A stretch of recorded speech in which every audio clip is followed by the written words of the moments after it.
This machine is beyond repair. Some things are best left to history. Dr. Harmon's words echoed through the maintenance bay. The head engineer stepped back from the exhibit, platinum pen glinting in his pocket. Behind him, 5 engineers nodded, none noticing the 19-year-old with her mop in the shadows. Amara Taylor's knuckles whitened around the handle as determination flashed in her eyes. She absorbed every technical word while maintaining her cleaning rhythm. 15 years of deterioration is too much, Doctor, Harmon told Museum Director Dr. West, gesturing at the massive, suspended engine. The Taylor system was fundamentally flawed. That's why it failed. The revolutionary aircraft engine dominated the room, titanium exterior contrasting with corroded components. A plaque identified it. Experimental Engine X-42, inoperable. The board hoped we could get it running for the American Innovation Exhibition, Dr. West replied, tapping her tablet. It would have been the centerpiece. Some failures should remain failures, Doctor. Harmon wiped the display case, especially dangerous ones. Amara dipped her mop forcefully, sending water across the floor. She bit her lip, holding back words. The engineers remained oblivious. Maintenance staff were invisible. You've had 3 months, Dr. West persisted. No possible approach? Dr. Harmon clicked his pen nervously. My engineers have degrees from MIT and Stanford. We've tried everything. The alloy degradation makes this hopeless. Amara inched closer, attacking a non-existent scuff mark. What do you propose instead? Dr. West asked. Conventional jet turbines from the 1960s, Dr. Harmon suggested. Proven technology. Reliable. Just like that, Amara thought. They'll erase him completely. When they left, Amara continued cleaning until her father Thomas found her. Still here, baby girl? He asked, voice tired. At 53, Thomas carried himself with the dignity of a man who took pride in overlooked work. Coming home? I'll finish up, Amara replied. Few more minutes. Thomas studied her face, recognizing his father's stubborn focus. Listening to them talk about the engine again? They're giving up, Amara's frustration broke through. After barely trying. That's how it is. Some stories don't get happy endings. Grandpa's engine works, Amara insisted. I know it. Your grandfather was brilliant, Thomas said softly. But brilliant doesn't always win. He checked his worn watch. Don't stay late. After her father left, Amara waited until night guard Mr. Gaines made his first round. He'd return in exactly 22 minutes. When his footsteps faded, Amara approached the engine. Her fingers found her grandfather's pocket watch in her pocket. Its weight felt reassuring. The engine loomed before her. Where Dr. Harmon saw failure, Amara saw possibility. She had studied every inch through her grandfather's drawings, rebuilt smaller versions from scraps, committed every component to memory. Ducking under the rope, Amara approached with reverence. She traced the cooling fins and fuel injection path. Her touch was knowing, someone who understood. They don't understand you like I do, she whispered. Her trained eye spotted 3 critical errors. Auxiliary fuel line connected wrong, timing gear misaligned, and most glaringly, they'd rebuilt the injection system to standard specifications instead of her grandfather's modifications. No wonder they couldn't make it work. They were following textbook approaches for conventional engines. Amara snapped photos with her phone. She needed to compare these with her grandfather's schematics. Maybe there was still... A red light blinked on the security camera. Amara retreated behind the cordon, grabbing her mop as the night guard's flashlight swept across the wall. Her heart pounded. Mr. Gaines was early tonight. Everything okay? He called. Just finishing, Mr. Gaines, Amara replied casually. Thought I saw someone near the exhibit, he frowned. Just me and my mop, Amara smiled, lifting it. The guard nodded and continued his rounds. Amara exhaled, unaware that the camera had captured her interaction, her fingers tracing components with expert familiarity. In the security office, the system flagged the activity, sending an alert with a single frame. Amara Taylor touching the priceless artifact with undeniable recognition. When Amara touched the engine, security cameras captured her tracing its components with unusual familiarity, triggering an alert on the night guard's monitor. The next morning, Amara was stocking supplies in the maintenance closet when her father appeared, face tight with worry. "Dr. West wants to see you," Thomas said. "Now." Did she say why? Amara wiped her hands on her uniform. Security footage. 2 words that explained everything. The walk to the director's office felt endless. Inside, Dr. West sat behind her desk while Dr. Harmon stood by the window, arms crossed. A security monitor displayed a freeze frame of Amara touching the engine. "Care to explain this?" Dr. Harmon's voice dripped with accusation. Amara's throat went dry. "I was curious." "Curious?" Dr. Harmon scoffed. "You were handling priceless equipment." Dr. West leaned forward. "Amara, we have strict protocols." "You connected the auxiliary fuel line wrong," Amara blurted. The words escaped before she could stop them. Silence crashed into the room. Dr. Harmon's eyebrows shot up. "Excuse me?" His voice dropped dangerously low. "The timing gear is off by 15 degrees, Amara continued, heart racing. "And you've rebuilt the injection system to factory specs when it needs modified ratios." Dr. Harmon laughed, looking to his colleagues. "Listen to the maintenance girl." A young Indian engineer in the corner, Dr. Patel according to his badge, studied Amara with unexpected interest. "That's quite specific criticism," Dr. West said carefully. She tilted her head. "Taylor? Any relation to William Taylor?" The room temperature seemed to drop 10 degrees. "He was my grandfather," Amara admitted. Dr. West's eyes widened slightly. "The designer of the X-42? "Maintenance staff genetics don't confer engineering knowledge," Dr. Harmon cut in. "This is absurd." Amara's hands balled into fists. "I can prove it works." "With what degree?" Dr. Harmon sneered. "Which engineering program?" "I know his designs," Amara insisted. "I've studied everything." "Enough," Dr. West interrupted. She studied Amara thoughtfully. 48 hours. Prepare a presentation explaining your theory. If you waste our time..." She glanced at Thomas, standing protectively in the doorway. "There will be consequences." Amara nodded, relief and terror battling within her. "Thank you." As she left, Dr. Harmon pulled a junior engineer aside, not quite whispering. "Get me everything on William Taylor's failure, and make sure the original test footage is ready." Amara's steps faltered. She hadn't considered they might have video of the disaster that ruined her grandfather's reputation. As Amara leaves the office, she overhears Dr. Harmon quietly tell the colleague, "Get me everything on William Taylor's failure, and make sure the original test footage is ready." Amara raced home on her bicycle, pedaling hard enough that her lungs burned. The small apartment she shared with her father was just 15 minutes from the museum, but today, each minute felt precious. 48 hours. The countdown had begun. She burst through the door and headed straight for the hall closet, pulling out a stepladder. Standing on the top rung, she reached for a dusty cardboard box labeled "Christmas Decorations," hidden on the highest shelf.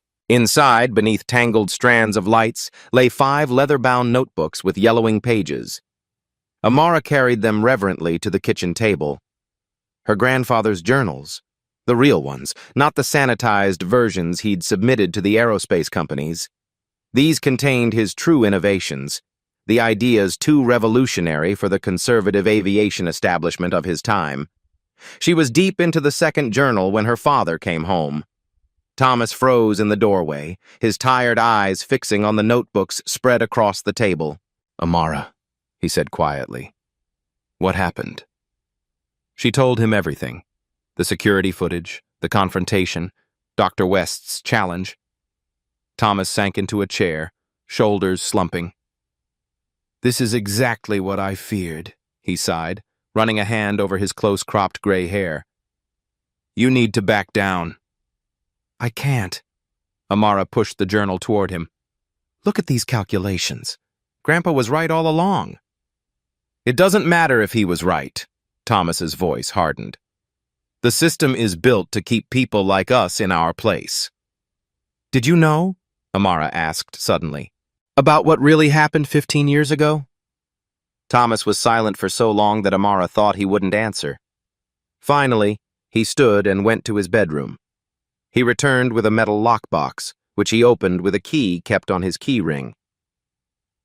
I never showed you these, he said, removing a stack of newspaper clippings. I wanted to protect you. The yellowed clippings told a story different from the official version.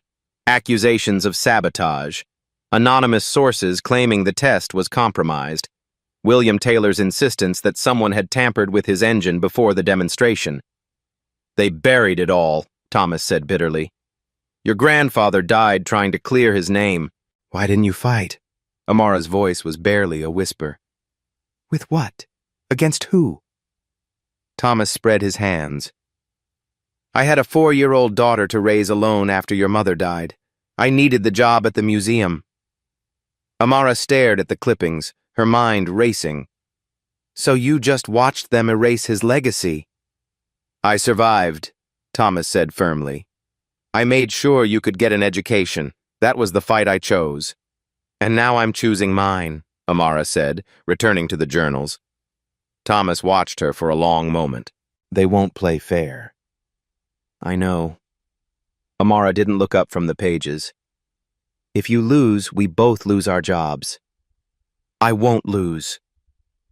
There was a certainty in her voice that made Thomas pause. After a moment of hesitation, he sat down across from her. Then let me help. I cleaned around that engine for 15 years. I might not understand all the theory, but I know every inch of its physical form. Across town, in his elegant home office, Dr. Victor Harmon reviewed personnel files on his tablet. William Taylor's employment record, performance reviews, and termination documents from Midwest Aeronautics. Then the accident investigation, witness statements, insurance claims. Dr. Raj Patel sat uncomfortably in a visitor's chair, watching his mentor's face harden as he read. Speed up our timeline, Dr. Harmon ordered without looking up. I want our solution implemented before this distraction makes her presentation. The replacement parts won't arrive until Thursday, Dr. Patel pointed out. Then fabricate what we need, Dr. Harmon snapped. Use the university lab if necessary. Sir, Dr. Patel hesitated. What if she actually has insight into the original design? Dr. Harmon looked up sharply. The janitor's daughter? With no formal education or training? She knew about the misaligned timing gear, Dr. Patel said carefully. None of us discussed that publicly. Dr. Harmon's pen clicking accelerated. A lucky guess. And the modified injection ratios. Enough! Dr. Harmon cut him off. Whose side are you on, Patel? Dr. Patel straightened in his chair. Engineering's side, sir. Always. Good. Dr. Harmon returned to his tablet. Because in 2 days this will be over. The board has already approved my proposal for the conventional engine display. The Taylor engine will be moved to storage where it belongs. The next morning, Amara approached her friend Luis's dormitory at the city university. He answered the door in pajama pants and a faded t-shirt, eyes widening at the sight of her loaded backpack. Amara, it's 7 a.m. on Saturday. I need your help, she said, already pushing past him into the small room. And access to the engineering lab. Luis ran a hand through his sleep-tousled hair. The lab? I can't just... It's about my grandfather's engine, Amara interrupted, pulling components from her backpack. Small metal parts she'd fabricated in their apartment building's maintenance shop. I need to test a scaled model. Luis had been her closest friend since high school, where they'd bonded over shared math classes and outsider status. He was now in his 2nd year of mechanical engineering, the formal education path Amara couldn't afford. Is this about the museum exhibit? Luis asked, suddenly alert. My professor mentioned something about a restoration project failing. It's failing because they don't understand the design, Amara said, spreading her grandfather's drawings on Luis's desk. Look at this.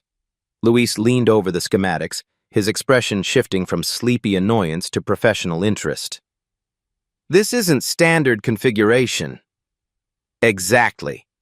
Amara pointed to specific notations. The centrifugal injection creates a vortex that stabilizes the fuel-air mixture, Luis finished, eyes widening. That's brilliant. I have 46 hours to prove it works. Amara met his gaze. Will you help me? 3 hours later, they had smuggled Amara's components into the university's engineering lab. Under the pretext of a weekend project, Luis had signed for a workstation in the back corner, away from the handful of other students. They worked methodically, assembling the quarter-scale model of the central injection system. By mid-afternoon, they were ready for the first test. Luis connected the power supply while Amara made final adjustments to the fuel mixture, water with a tracer dye for this demonstration model. Moment of truth, Luis said, hand hovering over the switch. Amara nodded, and he activated the system. For 3 seconds, the miniature injector hummed perfectly, the blue-dyed water spiraling through the transparent tubes exactly as her grandfather's equations had predicted. Then a high-pitched whine, followed by a crack as the main shaft slipped out of alignment. Blue liquid sprayed across their protective goggles. No! Amara slammed her hand on the table. The timing is still off. They worked through dinner, making adjustments, testing and failing. By 10 p.m., Luis was yawning uncontrollably. Maybe we should continue tomorrow, he suggested gently. The presentation is tomorrow afternoon, Amara reminded him, not looking up from her calibrations. This has to work tonight. Amara, Luis's voice softened. Even if you get this working, you're going up against Dr. Harmon. Do you know what he's like at the university? Professors are afraid of him, let alone students. I don't have a choice, Amara said. This is my grandfather's legacy. It's your job too, Luis pointed out. And your dad's. Amara paused, her hands stilling on the components. I know the risks. Just be careful, Luis warned. People like Harmon play by different rules. They have reputations built over decades. They have institutional power. They have fancy degrees and connections, Amara said bitterly. I have the truth. The truth doesn't always win, Luis said quietly. Amara's hand moved unconsciously to her pocket, feeling the weight of her grandfather's pocket watch. She pulled it out, studying its tarnished surface. The watch hadn't run in years. The last time she'd tried to wind it, something inside had felt broken. She frowned, turning the watch over in her hand. The timing mechanism. Wait, she whispered, a new idea forming. What if the timing issue isn't in the gear ratio? What if it's in the pulse sequence? She grabbed a screwdriver and carefully opened the back of the watch, revealing the delicate gears inside. The escapement mechanism caught her attention, the way it regulated the release of energy through controlled, rhythmic movements. Luis, look at this, she said excitedly. What if Grandpa based his fuel injection timing on watchmaking principles? Not continuous flow, but precisely controlled pulses. Luis leaned closer, his fatigue forgotten. That would explain the unusual gear configuration. They worked with renewed energy, modifying their test model based on this insight. Amara carefully measured the ratios between the gears in the pocket watch, transferring those proportions to their injection system. Ready? Luis asked as they completed the adjustments. Amara nodded, holding her breath as he started the system. This time, the injector hummed to life with a different sound, smoother, more harmonious. The blue liquid flowed through the system in perfect, pulsing spirals. The pressure gauge showed optimal readings. 1 minute passed, 2, 3. It's stable, Luis whispered in awe. Completely stable. Amara's eyes filled with tears. He was right. They documented everything, recording video on their phones and taking detailed measurements. By 2 a.m., they had compiled enough data to support Amara's theory. She finally agreed to rest, curling up on Luis's roommate's empty bed while he took the couch. Just before dawn, Amara's phone chimed with a text message.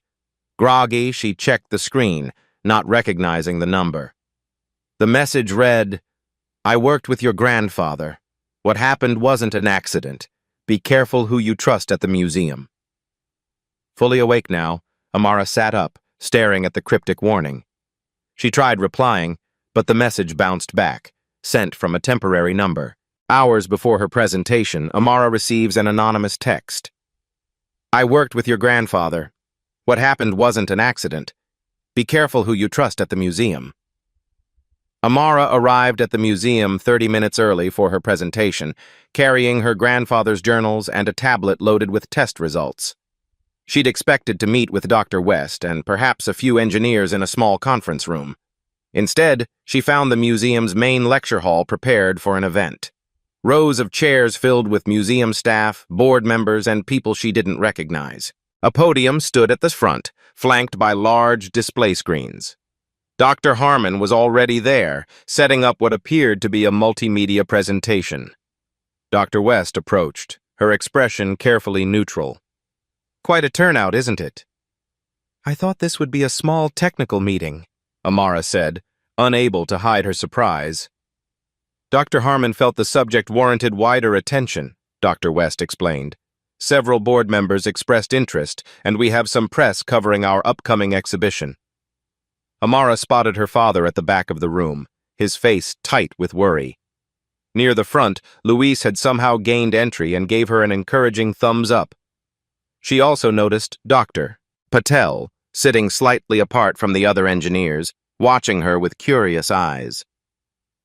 "We'll begin in 5 minutes," Dr. West said, checking her watch. "You'll have 15 minutes for your presentation, followed by questions." As Amara organized her materials at the podium, Dr. Harmon approached. "Quite a journey from mopping floors to giving lectures," he remarked, adjusting his silk tie. "Nervous?"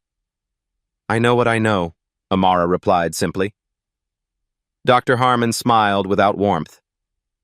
"We all believe we know things until they're properly tested." The lights dimmed, and Dr.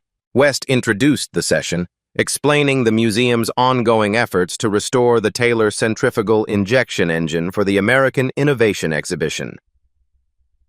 "Today we have an unconventional perspective," Dr. West said, choosing her words carefully. "Amara Taylor, who has a family connection to the original designer, has requested this opportunity to present an alternative approach." Amara took a deep breath and stepped to the podium. She had practiced all morning, but facing this unexpectedly large audience made her mouth go dry. "The X-42 engine represents a fundamental departure from conventional design," she began, her voice steady despite her racing heart. Her first slide showed her grandfather's original schematics. "William Taylor, my grandfather, created an injection system that was decades ahead of its time." She walked through the basic principles, explaining how the centrifugal vortex stabilized the fuel mixture in ways traditional injection couldn't achieve. The technical audience seemed to follow, though she noticed several older engineers exchanging skeptical glances. "The key innovation lies in the timing mechanism," Amara continued, showing diagrams from her tests with Luis. "It's based not on continuous flow, but on precisely controlled pulses, similar to a watch escapement." "Miss Taylor," Dr. Harmon interrupted, rising from his seat. "Perhaps I could translate this for our non-technical audience members?" Without waiting for permission, he approached the podium. "What Miss Taylor is suggesting," he said condescendingly, "is that her grandfather somehow developed injection principles that contradicted established engineering practice. That professional engineers with decades of experience have somehow missed the obvious for 15 years. Murmurs rippled through the audience. Amara felt her confidence wavering as Dr. Harmon effectively took control of her presentation. "The conventional approach has failed," she insisted. "I've tested a scale model that proves..." In a university lab she accessed without authorization, Dr. Harmon interjected. Several board members frowned at this. Amara's frustration mounted. The presentation was slipping away from her, becoming exactly the public humiliation Dr. Harmon had planned. Just as she began to falter, Dr. West spoke up from her seat in the front row. "Could you explain the mathematical basis for your pulse timing theory, Miss Taylor?" she asked. "The equations governing the relationship?" The room quieted. It was a legitimate technical question, one that assumed Amara might actually have technical knowledge worth hearing. Amara seized the opportunity, diving into the equations from her grandfather's journals. As she wrote formulas on the digital whiteboard, her confidence returned. This was the language she understood, regardless of her lack of formal education. Some of the younger engineers leaned forward with interest. Dr. Patel was taking notes, his expression thoughtful. Even a few board members appeared engaged by the elegant mathematics. Dr. Harmon, sensing the shifting mood, moved to his computer and pulled up a new file. "Theory is all well and good," he announced. "But let's remember what happened when this engine was actually tested." The screen filled with grainy footage dated 15 years earlier. A test stand. Engineers in safety gear. The X-42 engine mounted and ready. "Some failures are too dangerous to repeat," Dr. Harmon said solemnly as the video showed the catastrophic explosion that had destroyed William Taylor's career. 2 technicians were thrown backwards. Equipment shattered. Flames erupted. The room fell silent, the dramatic footage achieving exactly the effect Dr. Harmon intended. As the room turns against her, Amara notices something in the test footage no one else has seen. A brief glimpse of someone making an adjustment to the engine minutes before the test. "Wait," Amara said, stepping closer to the screen. "Can you rewind that footage?" Dr. Harmon's smile faltered. "I think we've seen enough." "Please," Amara insisted, looking directly at Dr. West. "There's something important." Dr. West nodded at the AV technician. "Rewind 30 seconds. The footage played again. This time, Amara pointed to a figure at the edge of the frame, partially obscured. "There. Freeze it." The image paused. "That person is adjusting something on the intake manifold. That wasn't part of the test protocol." Murmurs rippled through the audience. The figure was difficult to make out, but they were clearly making an unauthorized adjustment. Dr. Harmon quickly dismissed the observation. "Testing environments are dynamic. Last-minute calibrations are normal." "Not after the final safety check," Amara countered. "And not on the exact component that failed." Before the debate could escalate, Dr. West stepped in. "While this historical footage is interesting, we're here to discuss current restoration efforts." She turned to Amara. "You've presented a theoretical approach. Dr. Harmon's team has been working with the actual hardware for months." Dr. Harmon straightened his jacket. Composure recovered. "Precisely. Theory versus practical experience." "Then let me try," Amara said suddenly. "Give me access to the actual engine." Silence fell over the room. Dr. West looked thoughtful while Dr. Harmon's face darkened. "Absolutely not," he objected. "The artifact is irreplaceable." "It's also non-functional in its current state," Dr. West pointed out. She studied Amara for a long moment. "A controlled test might be informative."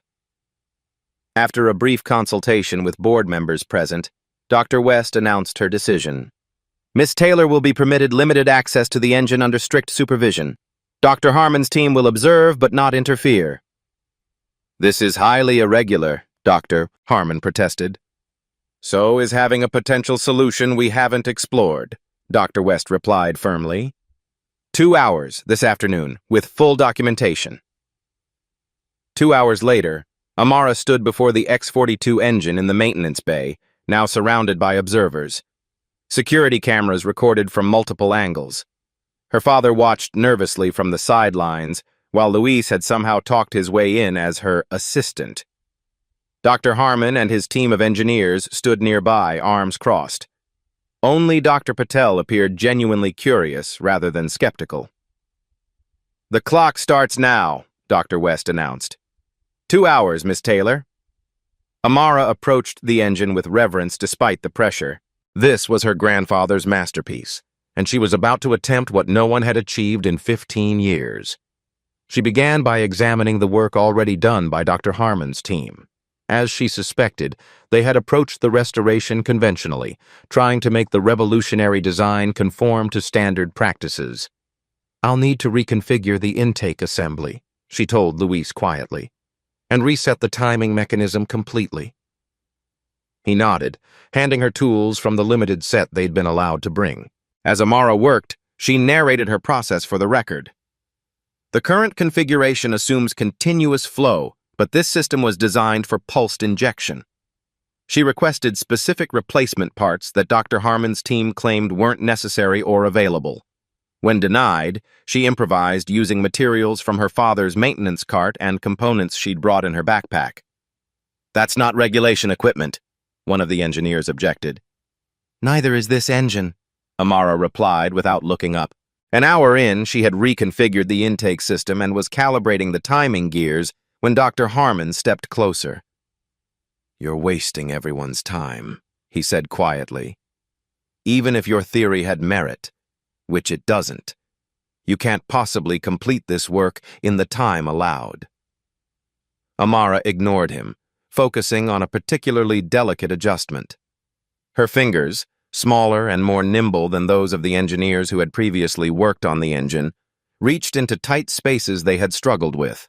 "The clearance here is only 3 millimeters, she explained for the record. "The original specifications called for a specialized tool that's no longer manufactured." From her pocket, she produced a thin metal tool she'd fabricated herself based on drawings in her grandfather's journal. Dr. Harmon scoffed. "Homemade tools on a museum artifact?" "Custom tools for a custom engine," Amara corrected. As the second hour began, Amara was making visible progress. The timing mechanism had been completely reset to her grandfather's original specifications. The fuel delivery system was reconfigured to create the centrifugal vortex central to the design. Dr. Patel watched with growing interest, occasionally making notes. When Amara needed a specific wrench that wasn't in her set, he discreetly slid his own across the workbench. "She's actually doing it," someone whispered as Amara connected the final components of the injection system. Dr. Harmon's pen clicking became more rapid, his expression darkening as he watched her methodical progress.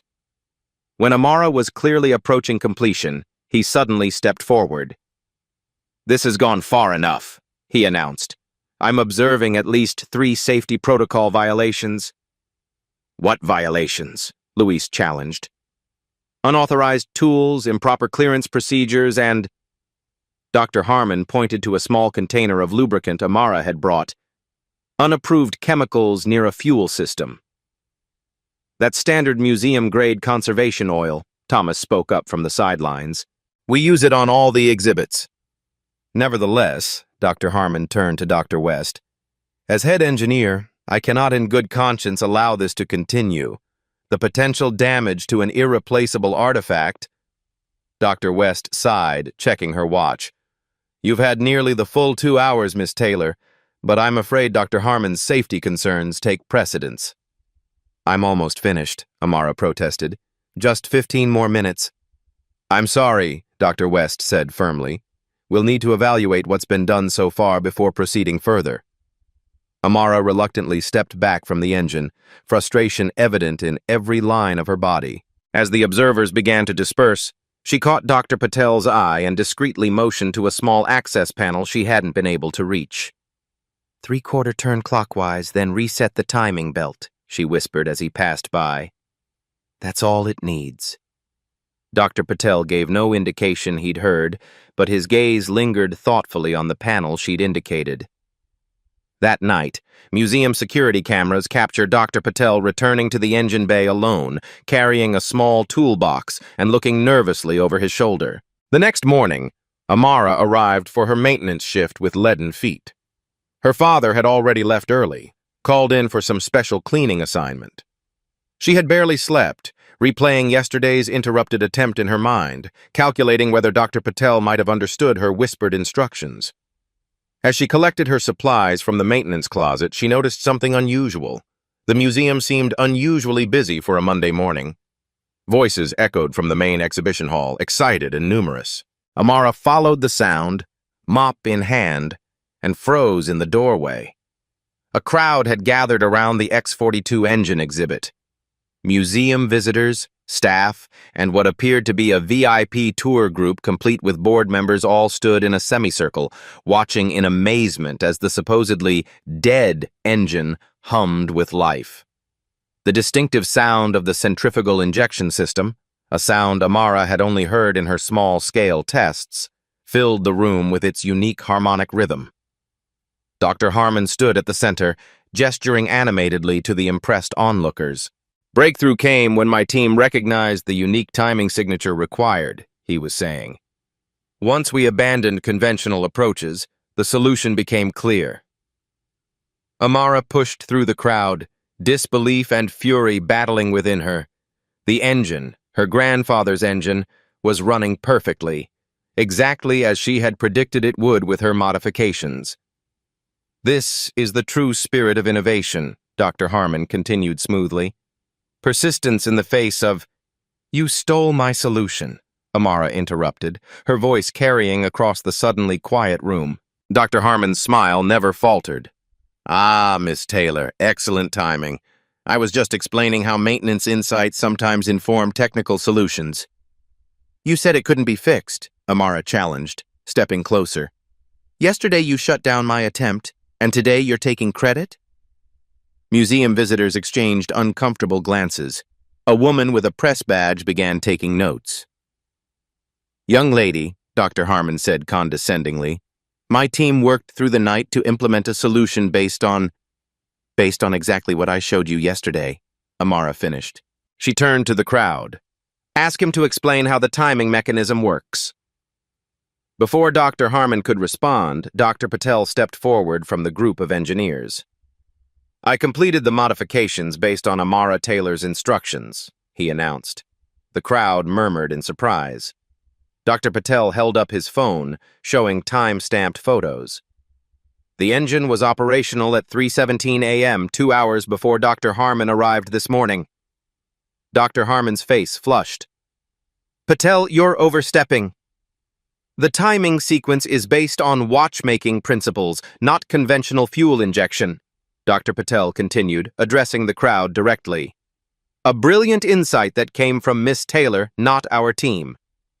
Dr. West pushed through the crowd, her expression a mixture of confusion and growing suspicion. "Dr. Harmon, you told me your team had the breakthrough last night." "We did," Dr. Harmon insisted, his pen clicking rapidly in his hand. "Patel is part of my team. He simply implemented what I—" "The watchmaking principle wasn't in any of our discussions," Dr. Patel interrupted. "That came directly from Miss Taylor's presentation." Dr. Harmon's composure cracked. "This is absurd. That engine failed 15 years ago because the injection timing was fundamentally flawed. The modified sequence would never work unless—" He stopped abruptly, realizing his mistake. An elderly man stepped forward from the crowd. "How do you know it was the injection timing that was modified before the test? That wasn't in any of the official reports." The room went completely silent. Dr. Harmon's pen clicking stopped. "I read it somewhere," he said stiffly. "No," the elderly man said, moving closer. "You couldn't have. I was the senior technician on that project. The tampering with the injection timing was never documented publicly. Only someone who had access to the engine before the test would know that specific detail." Whispers erupted around the room. Security guards exchanged glances, uncertain how to proceed as the dignified event devolved into an impromptu investigation. As whispers spread through the crowd, security escorts Dr. Harmon to the director's office, while a news crew that was covering the exhibition turns their cameras toward Amara, asking, "How did you solve what the experts couldn't?" "It wasn't about solving what they couldn't," Amara told the reporter, suddenly conscious of the cameras now trained on her rather than the engine.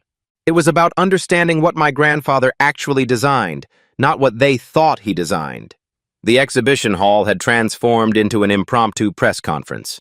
As security led a tight-lipped Dr. Harmon away, Dr. West attempted to maintain order, asking visitors to continue their tour while she addressed the situation. But the story unfolding was too compelling. The janitor's daughter, the sabotaged engine, the years of deception, and most people stayed, watching events unfold with fascinated attention. "Could you explain in simple terms how you fixed it?" a reporter asked Amara. Before she could answer, Dr. West stepped in. "We'll be organizing a proper briefing once we've sorted through today's developments. For now, I'd ask everyone to give us some space." As the crowd reluctantly dispersed, Dr. West gestured for Amara, Thomas, and Dr. Patel to follow her to her office. Once inside, she closed the door and sank into her chair with a heavy sigh. "In 20 years of museum administration, I've never experienced anything like this," she said, massaging her temples. "Dr. Patel, I need to understand exactly what happened." Dr. Patel straightened his shoulders. "After yesterday's demonstration, I reviewed Miss Taylor's approach independently. The mathematics were sound. I returned last night to implement the final adjustments she hadn't been allowed to complete." "Without authorization," Dr. West noted. "Yes," Dr. Patel admitted without apology. "I believed it was the right thing to do professionally. Engineers are supposed to pursue truth, not protect careers." Dr. West turned to Amara. "And your grandfather's engine? It works exactly as he claimed it would?" "Yes," Amara said simply. "The data will show efficiency improvements of approximately 22% over conventional designs of that era. Exactly what he predicted." Thomas, who had been silently watching the exchange, finally spoke. "What happens now? To Dr. Harmon?" "The board will launch a formal investigation," Dr. West replied. "If what that technician suggested is true, that Dr. Harmon had knowledge of or involvement in the original sabotage, there will be serious consequences." "And the engine?" Amara asked, her primary concern still her grandfather's legacy. "It will certainly be the centerpiece of our American Innovation Exhibition," Dr. West said with a tired smile, "with a significantly revised historical narrative." She studied Amara thoughtfully. "You have an extraordinary understanding of aerospace engineering for someone without formal training." "I had an extraordinary teacher," Amara replied. "Just not in a classroom." Dr. West nodded. "The museum would like to offer you a position on our technical team. Your hands-on approach would be valuable to our restoration projects." The offer was unexpected, a validation Amara had never anticipated. She glanced at her father, whose eyes shone with pride. "Thank you," Amara said carefully. "But I have a different request." "Oh?" Dr. West raised an eyebrow. "I want formal recognition of my grandfather's innovation. Full credit in the exhibition. And," Amara took a deep breath, "a scholarship program for underprivileged youth interested in engineering. Kids who have the ability but not the opportunity."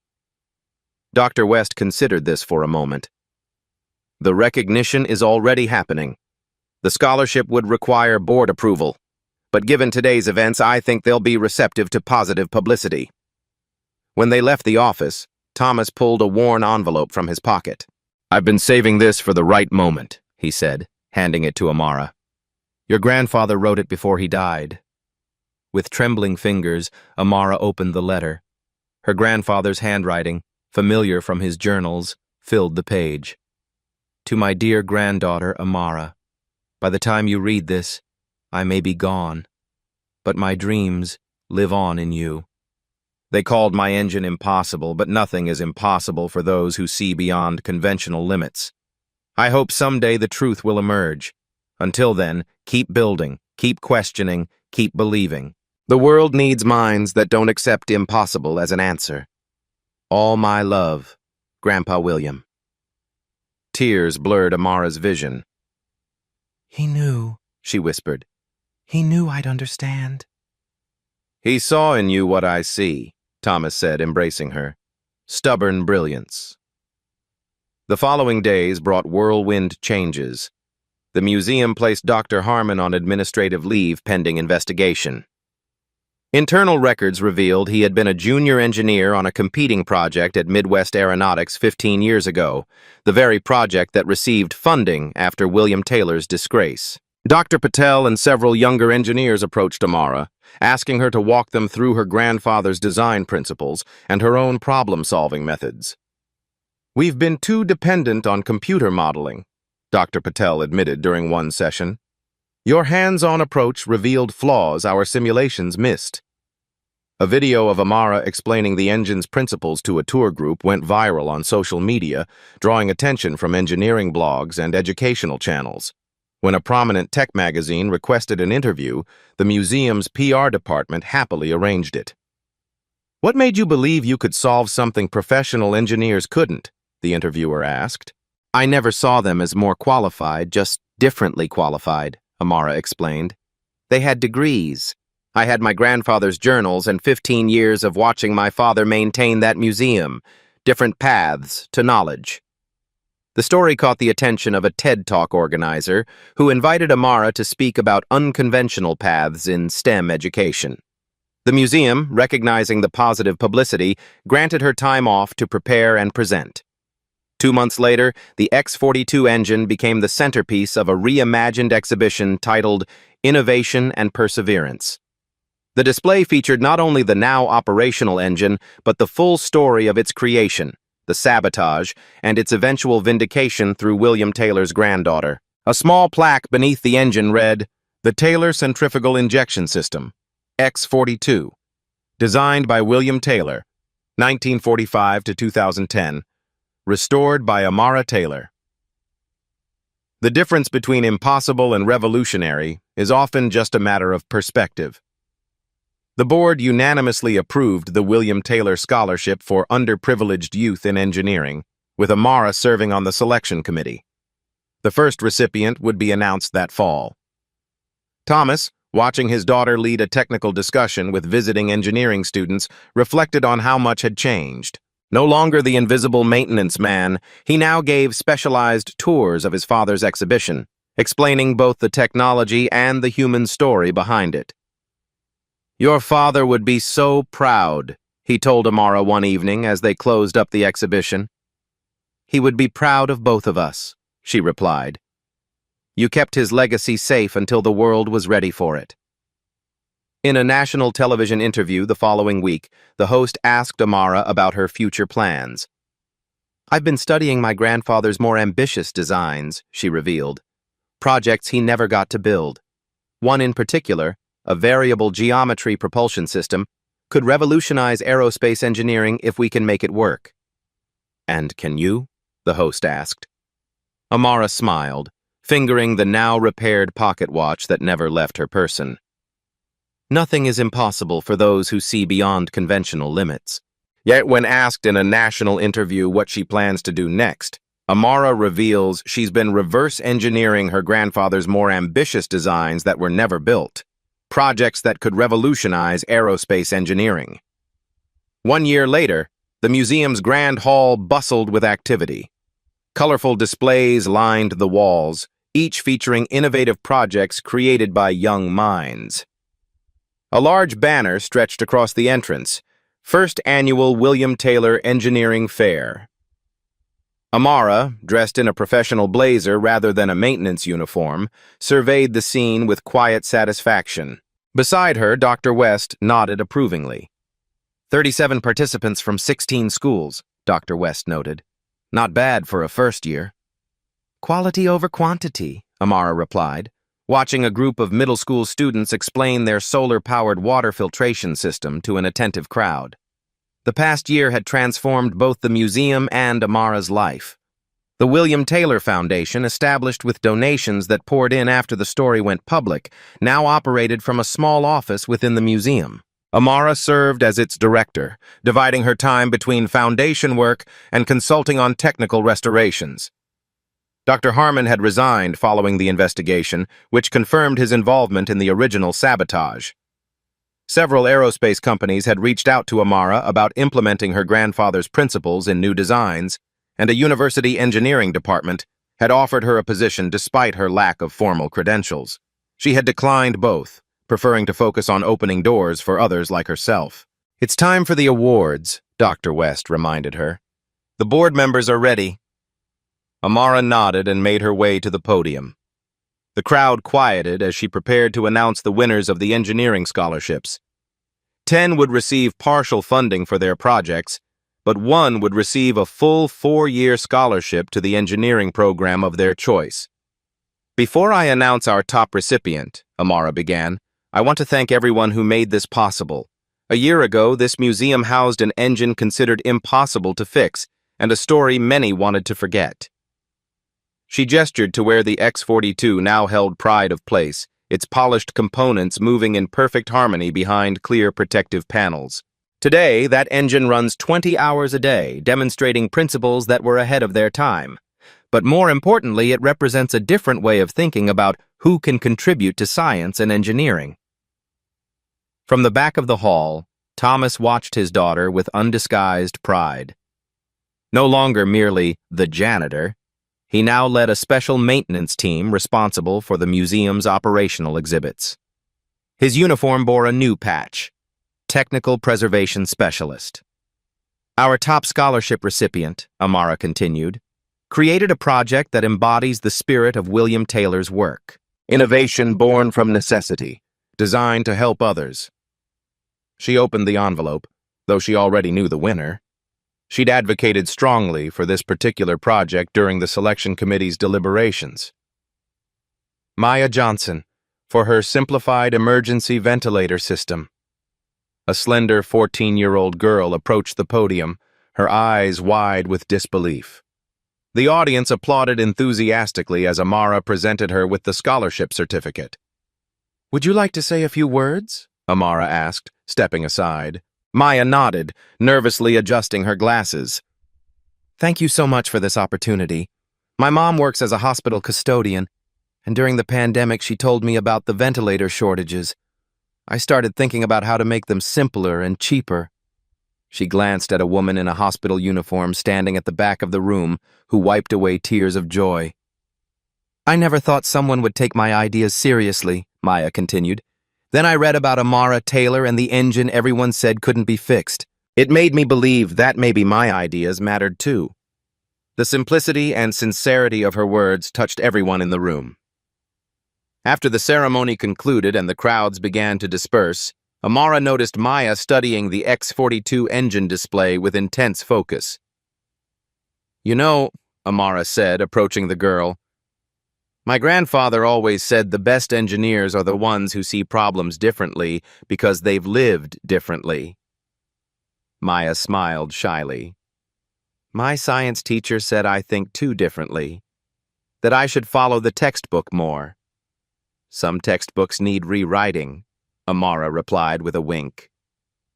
Later that evening, after the last visitors had left, Amara drove to the small cemetery on the outskirts of town.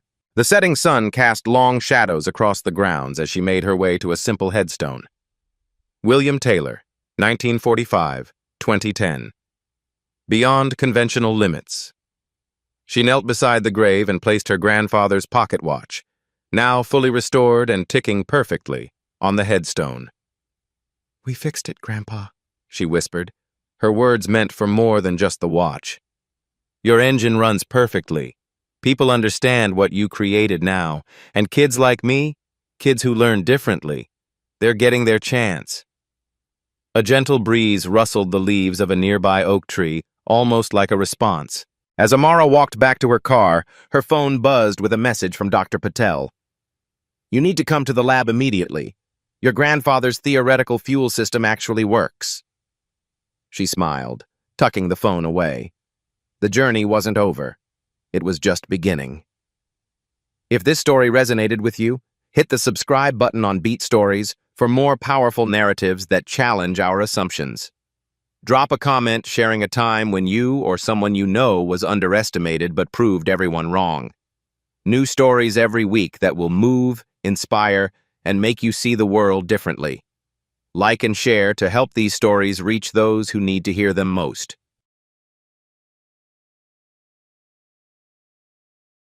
This story shouldn't be the exception. It should be the last time it ever happens. At Beat Stories, we turn one moment of injustice into a call for change. Subscribe to help make that call louder and longer lasting.